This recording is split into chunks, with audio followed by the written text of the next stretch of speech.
Eu comparo o fígado com uma usina do corpo humano. Um órgão que está lá quietinho, parado naquele lugar, não tem o glamour do coração, né? Mas ele está filtrando todo o sangue de tudo que você se alimentou. Todo esse sangue de todo o aparelho digestivo passa pelo fígado e o fígado é responsável por tirar o que é ruim e deixar passar o que é bom. Ele tem uma reserva funcional muito grande. O que isso significa? Significa que ele aguenta pancada, pancada, pancada, pancada sem você perceber. Quando você vai ver, sua doença já está tão avançada que você precisa de tratamentos muito mais complexos. Então, o que você tem que entender do fígado? Ele é silencioso, traiçoeiro e ele sofre. Que a gente vai ver mudanças muito importantes no transplante de órgãos no mundo, vamos. Já tem uma que já é bastante usada em vários países do mundo, que são as máquinas de perfusão do órgão. Você tira o fígado de um doador, coloca este fígado numa máquina. Esta máquina recebe sangue e fica perfundindo este fígado como se ele estivesse no corpo humano, e esta máquina permite que a gente avalie uma série de parâmetros. E estes parâmetros são capazes de mostrar para a gente se este fígado vai funcionar bem depois do transplante ou não. Isto já é realidade. Ainda é muito caro, com o passar do tempo vai se transformar em uma coisa mais barata e vai mudar a realidade do transplante. Eu sempre costumo dizer que o transplante é vítima do seu próprio sucesso. À medida em que um procedimento extremamente complexo, relativamente novo, o primeiro transplante de fígado foi feito em 1964, e que hoje deixou de ser um procedimento raro, um procedimento complexo demais, para ser um procedimento que ocorre todos os dias, ele acabou tendo uma maior indicação. No Brasil eram feitos ao redor de 150 transplantes de fígado por ano. Hoje são feitos 2.200. O que era no passado uma indicação de exceção, porque a chance que o cara tinha de morrer do transplante era grande, hoje é uma indicação muito mais frequente, porque cura, volta à vida absolutamente normal, com um prognóstico de vida excelente. Basicamente são exames das enzimas do fígado, que é o conhecido TGO, TGP, gama GT. Eles podem estar levemente alterados e chamar a atenção. Opa, está alterado, nós temos que procurar o que está causando isso. Uma das coisas pode ser esteatose. O outro exame, que é bastante comumente realizado em boa parte da população, por outros motivos, até por check-up, é um ultrassom de abdômen. E o ultrassom de abdômen consegue ver, em boa parte das vezes, a gordura no fígado. Se a gente for a um serviço de check-up, a gente olhar todos os exames de ultrassonografia feitos em um check-up, a cada 10 pessoas, 3 a 4 têm algum grau de gordura no fígado. A agressão que o álcool traz ao fígado, ela é complexa, mas na verdade ela agride a célula hepática. Durante todo esse metabolismo do fígado complexo de uma usina, ele tenta se defender daquela agressão. Na hora que ele tenta se defender daquela agressão, ele vai causando pequenas cicatrizes. Como uma cicatriz qualquer que você percebe fica um pouquinho mais dura, ela vai causando uma fibrose no fígado. E esta fibrose que vai causando no fígado vai fazendo com que a reação daquilo seja a criar pontes de fibrose entre as células. E essas pontes de fibrose entre as células vão criando nódulos dessa cirrose, que acaba virando uma cirrose. Nesse momento ela é irreversível. Cada um de nós que não tenha nada, não tenha gordura no fígado, não tenha nada, tem um limite saudável, entre aspas, que você pode beber. Quer dizer, o que é seguro? Seguro é beber 14 unidades de álcool por semana. O que isso representa em quantidade? Um chopp e meio ao dia, ou uma taça pequena de vinho de 175 ml, só para lembrar, 175 ml é metade de uma lata de refrigerante, ou uma dose de destilado por dia, que representa meia xícara de café.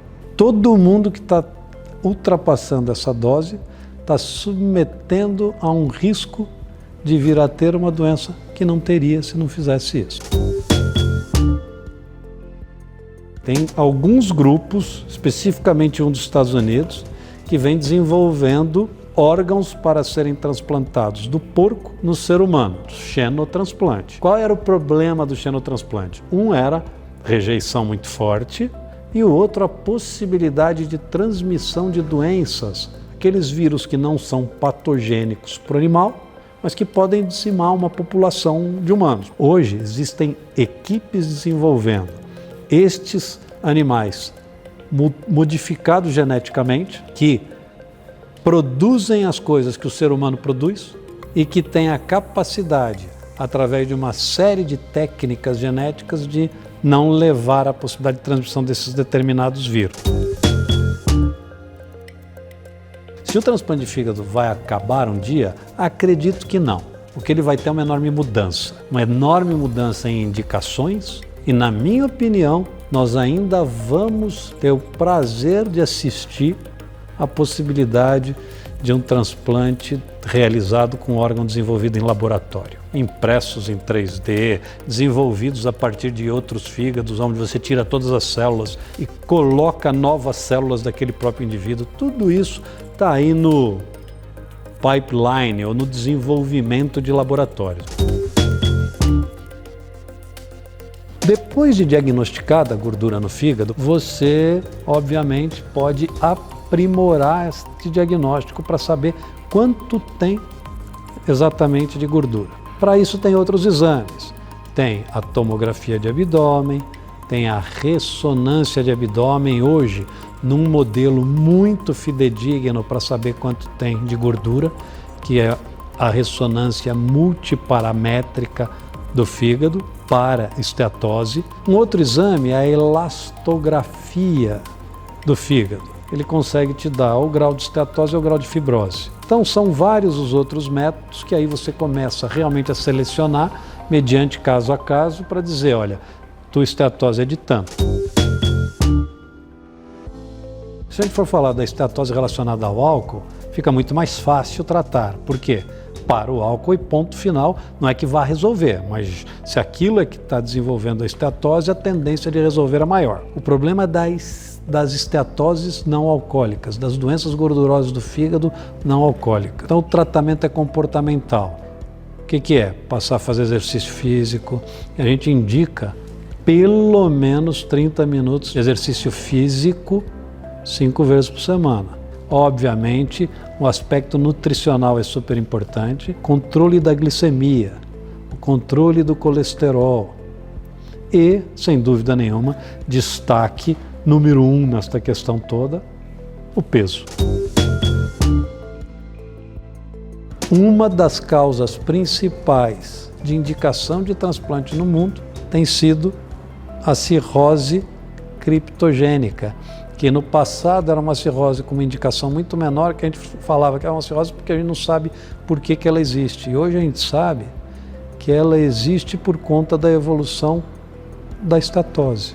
Hoje a gente sabe que a doença gordurosa do fígado acaba em um percentual relativamente grande evoluindo para doenças crônicas. Se você for avaliar na esteatohepatite, que é aquela que tem inflamação, a chance de desenvolver tumor ela é de 2,5% em 3 anos, 12% em 7 anos. A doença alcoólica tem indicação de transplante de fígado bastante ainda frequente, a cirrose pelo álcool. No entanto, tem limitações muito claras.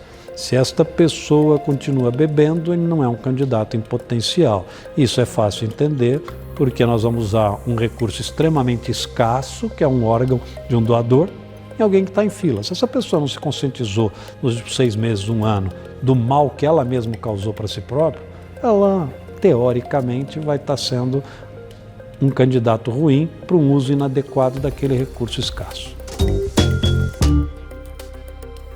As principais indicações de transplante de fígado hoje ainda reúnem a cirrose pela hepatite C. O problema é que existem aproximadamente 250, 300 milhões de infectados pelo vírus C no mundo.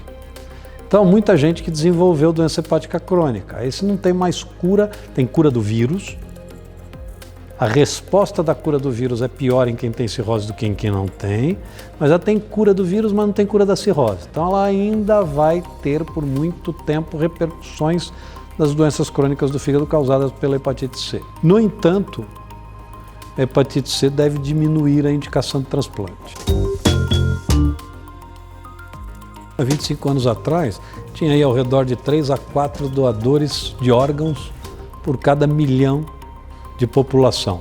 Hoje a gente tem ao redor de 15, mas a proporção de pessoas que têm indicação de transplante é muito maior. Hoje existem algumas opções para tentar resolver isso, uma delas é o transplante intervivos. No entanto, ele precisa ser visto com bastante cuidado. O problema que envolve o transplante intervivos de fígado não é o que o fígado vai ser capaz de trabalhar daqui a 1 ano. Ele vai trabalhar normal. O problema é todo o perioperatório, tudo que envolve o momento ao redor da cirurgia. Então, é uma cirurgia grande, tem riscos, são controlados, é seguro, mas precisa ter indicação precisa.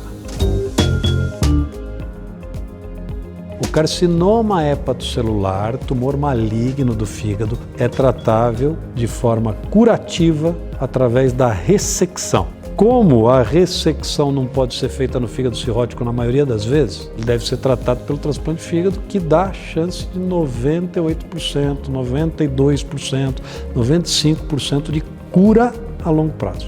Este tipo de tumor, ele aparece principalmente em quem tem cirrose ou em quem tem esteatose grave. Este tipo de tumor é mais fácil de encontrar, porque se você sabe que alguém tem cirrose, esta pessoa precisa se submeter a determinados exames periodicamente, nunca mais do que 6 meses. E aí você diagnostica pequeno e o tratamento é curável.